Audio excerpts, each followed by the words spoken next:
আসসালামু আলাইকুম। কেমন আছেন সবাই? আশা করি আল্লাহর রহমতে আপনারা সবাই ভালো আছেন। আজ আমি আপনাদের মাঝে ২৬শে মার্চ মহান স্বাধীনতা দিবস উপলক্ষে একটি পোস্টার ডিজাইন শেয়ার করব এবং কিভাবে এই পোস্টার ডিজাইনটি মোবাইল দিয়ে কাস্টমাইজ করতে হয় সেটি সম্পূর্ণ ভিডিওতে দেখিয়ে দিব। আপনি যদি আমার চ্যানেলের নতুন দর্শক হয়ে থাকেন অবশ্যই চ্যানেলটি সাবস্ক্রাইব করবেন এবং পাশে থাকা বেল বাটনে ক্লিক করে নোটিফিকেশন অন করে দিবেন। ভিডিওতে 4টি সংখ্যার পাসওয়ার্ড দেখানো হয়েছে। সম্পূর্ণ ভিডিও দেখে পাসওয়ার্ড সংগ্রহ করুন। তো চলুন শুরু করা যাক।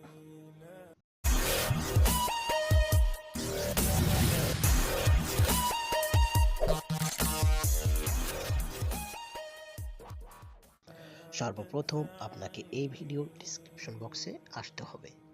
সেখানে ডাউনলোড পিএলপি নামে একটি লিঙ্ক থাকবে। সেই লিঙ্কে ক্লিক করে আপনার ফোনে থাকা যে কোনো ব্রাউজার সিলেক্ট করে ফাইলটি ডাউনলোড করে নেবেন। ফাইলটি জিপ আকারে দেওয়া থাকবে। জিপ ফাইলটি আনজিপ করার জন্য একটি অ্যাপস প্রয়োজন, যেটি গুগল প্লে স্টোরে ফ্রিতে পেয়ে যাবেন। অ্যাপসটির নাম জেড আর্কিভার অ্যাপস। আমি আমার ফোনে থাকা জেড আর্কিভার অ্যাপসটি ওপেন করে নিচ্ছি। আপনি জিপ ফাইলটি যে ফোল্ডারে সেভ করছেন সে ফোল্ডারটি ওপেন করে নিন। ফাইলটি পেলে ফাইলে একটি ক্লিক করুন। এবার 3 নম্বর অপশনে দেখুন এক্সট্রু, এখানে একটি ক্লিক করুন। সম্পূর্ণ ভিডিও দেখে 4টি পাসওয়ার্ড সংগ্রহ করে দেন ওকেতে প্রেস করবেন। আপনার ফাইলটি আনজিপ বা এক্সট্রাক্ট হয়ে যাবে। ফাইলটি আনজিপ বা এক্সট্রাক্ট হওয়ার পর ফাইলটি সম্পূর্ণভাবে কাস্টমাইজ করতে হবে। এর জন্য আপনাকে পিক্সেল ল্যাব নামে একটি অ্যাপস প্রয়োজন, যেটি গুগল প্লে স্টোরে ফ্রিতে পেয়ে যাবেন।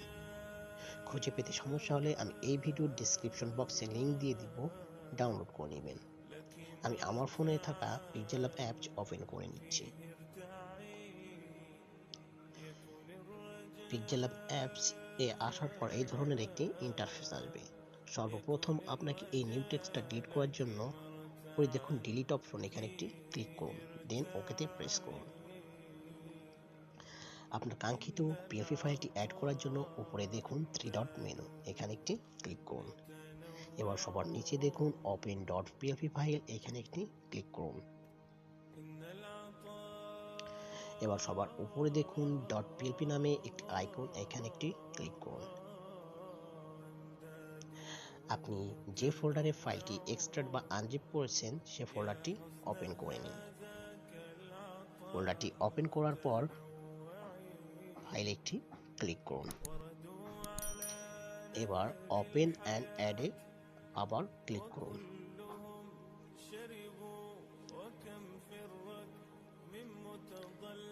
দেন ব্যাকে আসুন। আপনার ফাইলটি বা ডিজাইনটি এবার পিক্সেল ল্যাবে শো করবে। ফাইলটি সম্পূর্ণভাবে কাস্টমাইজ করার জন্য লেয়ার অপশনে ক্লিক করুন। আমি এই ডিজাইনের যে লেয়ারগুলো ইউজ করছি সবগুলো লেয়ার এখানে লক করে রাখছি।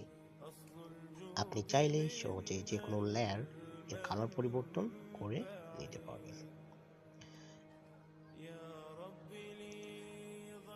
সর্বপ্রথম আপনাকে সহজ জন্য ছবিটা চেঞ্জ করার জন্য ফাইল একটি ক্লিক করে বা আনলক করে ফাইলটি ডিলিট করুন। যে কোনো একটি সৌজন্য ছবি অ্যাড করার জন্য আপনার উপরে প্লাস মেনুতে ক্লিক করতে হবে এবং নিচে দেখুন ফ্রম গ্যালারি, এখানে একটি ক্লিক করুন। দেন আপনার ফোনে থাকা গ্যালারি অপশন শো হবে। আপনার ফোনের গ্যালারি থেকে যে কোনো একটি ব্যাকগ্রাউন্ড ইরেজ করা ছবি সিলেক্ট করে তারপর বসিয়ে দিন।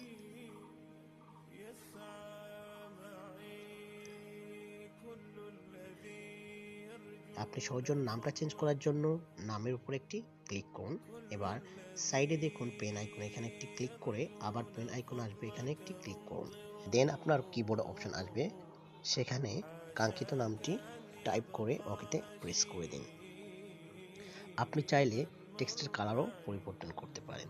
এই জন্য টেক্সট অপশন এসে কালারে যে কোনো কালার সিলেক্ট করে ওকেতে প্রেস করবেন।